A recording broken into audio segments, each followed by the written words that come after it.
the first win of 2024 for the Toronto Raptors, and it was a scary finish, but 124-121 winners over the Cleveland Cavaliers tonight at Scotiabank Arena. First win for Emmanuel Quickley and RJ Barrett in a Raptors uniform. Great stuff. Now, you guys might notice, I don't know, they kind of got blotches on my face and stuff like that. Yeah, New Year's Eve last night, obviously, was out with some friends, came home, wanted a little something to eat, had a snack that was like homemade from family. Didn't realize there was nuts in it. I got an allergy. So here we are, and I blew up like a balloon and had to go to the hospital and all that stuff. So it was a crazy New Year's Eve, to say the least. But that's why I look like that right now. So I just wanted to put that out there before I see in the comments like, what's up your face? Okay. Yeah, well, there you go.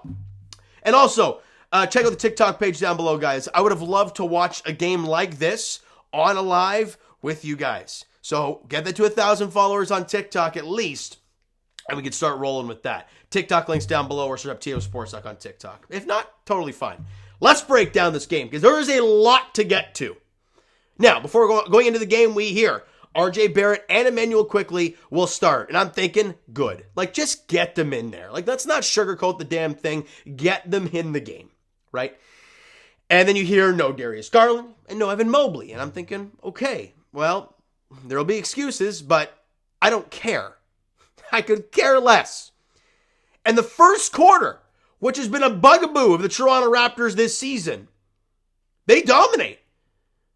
They knocked down 41.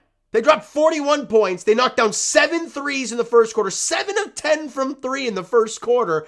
Everyone's flying around. Quickley's made 2 threes. Pascal's making threes. We're all feeling good.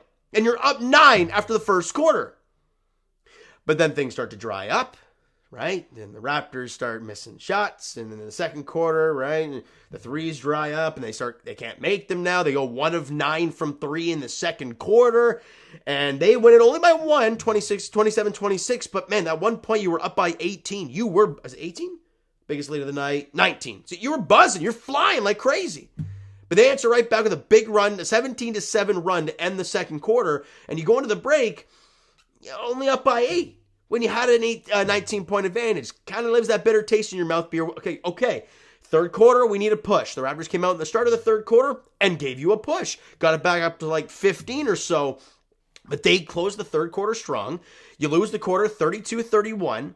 And I got to say this, though. Emmanuel Quickley had 4 fouls in the first half, so they had to really limit his minutes in the latter half of the second quarter and majority of the third quarter. So that could have been a massive factor in that. But you lose those quarters only by 1, but you're going into the fourth only up 7. And you know the threats from 3 that the Cavs have.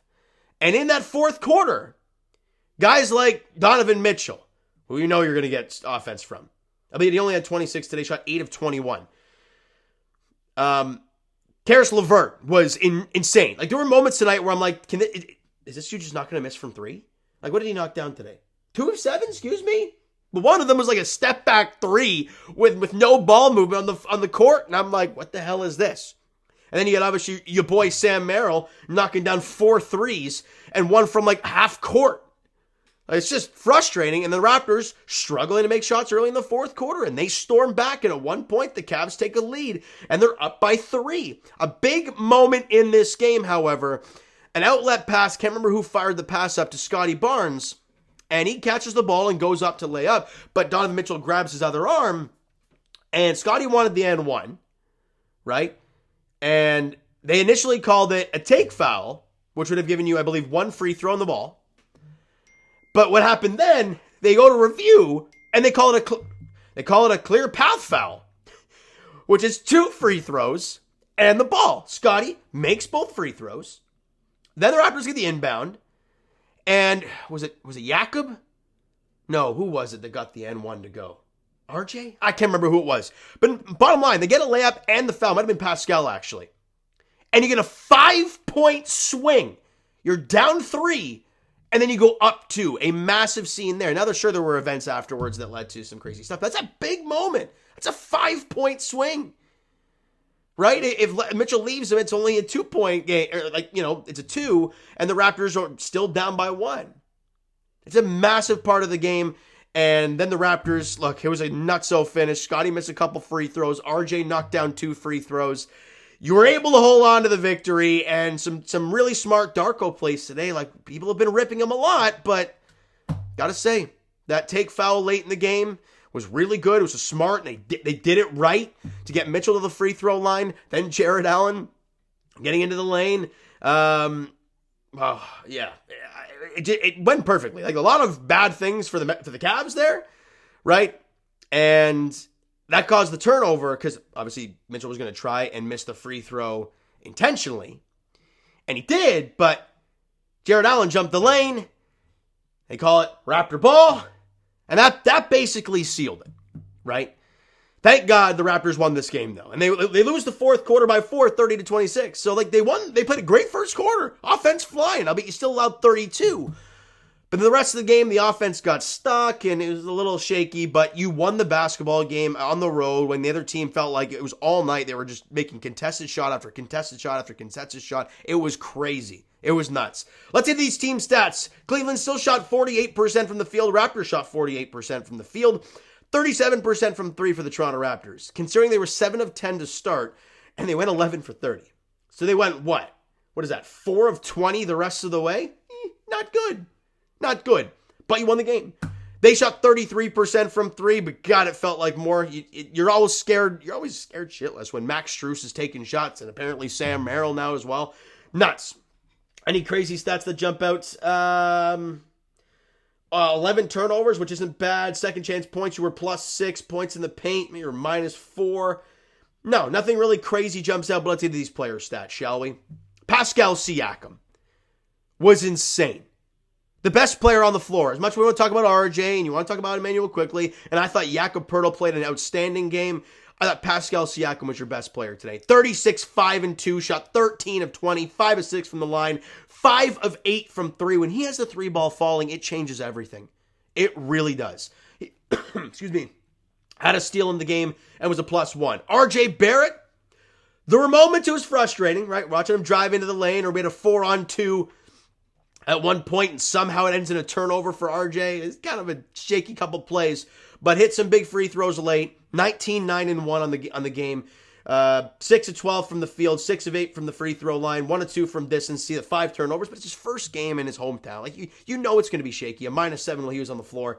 Jakob Poeltl played 37 minutes. Now you're going up against a traditional center in Jared Allen, so you needed that, and he was great. 14, 11 and 4.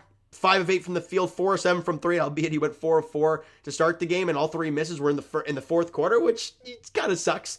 But 3 blocks for Yak, 4 turnovers is shaky, but +3 on the floor, did his job nicely. Emmanuel Quickley, like I mentioned earlier, was dealing with foul trouble through the early parts of this game, but 14, 6 and 3, 5 of 13 from the field, 2 of 3 from the free throw line, knocked down a couple threes. Again, this is why I say both him and RJ, well, no, he basically tailed off in the second half. Was that, and again, you can't be as aggressive with all the fouls, right? So take it for what it is. He was 4 of 8 at the half, right? So he went 1 of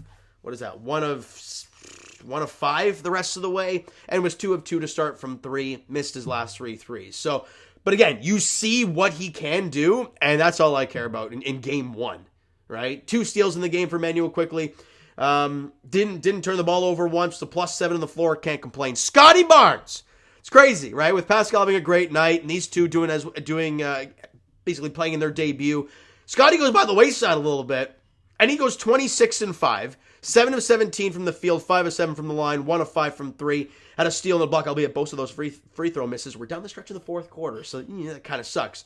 But a steal and a block for Scottie, -5 on the floor, and had the biggest rebound of the game of Mitchell's missed 3. My God, he got up there and got that thing. Huge rebound for Scottie. And off the bench, you got some scoring from Dennis Schroeder, had 12 points, 3 rebounds, 8 assists, 3 of 7 from the field, 5 of 7 from the free throw line, 1 of 5 from 3, and a +12 while he was on the floor. Gary Trent Jr., God, if he can get his shot to fall, man, it adds a different aspect to this team. 9.6 rebounds, couple assists, 3 of 10 from the field, 1 of 5 from 3, 2 of 2 from the line, had a steal, a -1.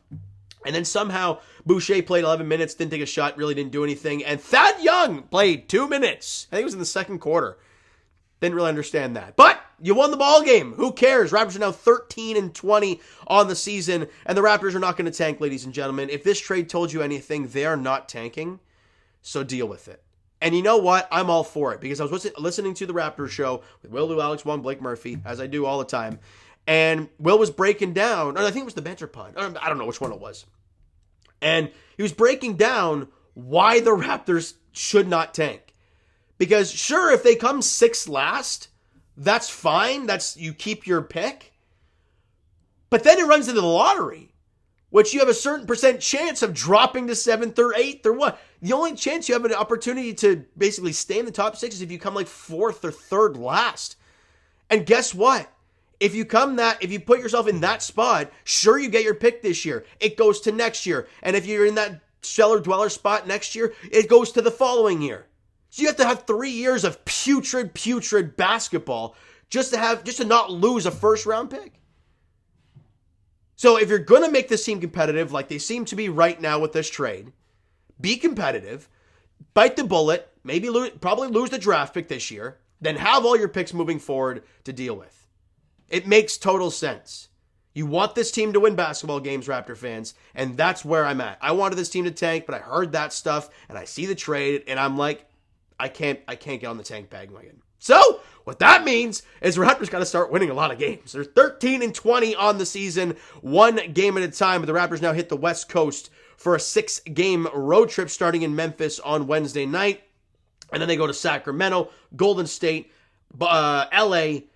LA, so they're facing the Lakers and Clippers, obviously in the back-to-back, Utah, but then they come home to face Boston and Miami. It's a really tough stretch for the Raptors, but to start today with a victory, it's a good start. Now, like I mentioned, their next game is in Memphis against the Grizzlies, the 10-22 Memphis. Are they playing tonight, actually, Memphis? No, they're not. So, the 10-22 Memphis Grizzlies, but do not take that team lightly. They now have Ja Morant back. I don't care that the record is bad. You got to go out there and try and get a victory. You do that, you start the road trip with a dub, positive vibes. All right, so you know what, guys? That is going to do it for this one. If you enjoyed the video and the game today, because if you didn't, you're not a Hoops fan, hit the like button. I do appreciate it. Hit the subscribe button. Yes, not already. Comment down below your thoughts on the video, thoughts on the game. Would you like, would you not like from today's game for the Toronto Raptors? Twitter, Discord, Instagram, TikTok, all that stuff is down below, so follow up there if you have not done so already. And I will talk to you guys Leafs edition tomorrow night in LA against the Kings. Let's get this thing underway. 10:30 puck drop there tomorrow night in LA at Crypto.com Arena. And that's for the Raptors. They're back in action on Wednesday as they're in Memphis taking on the Grizzlies. 8 o'clock tip-off there. Thank you guys so much for listening and watching. I hope you enjoyed the video and this incredible game today. We'll talk to you guys then.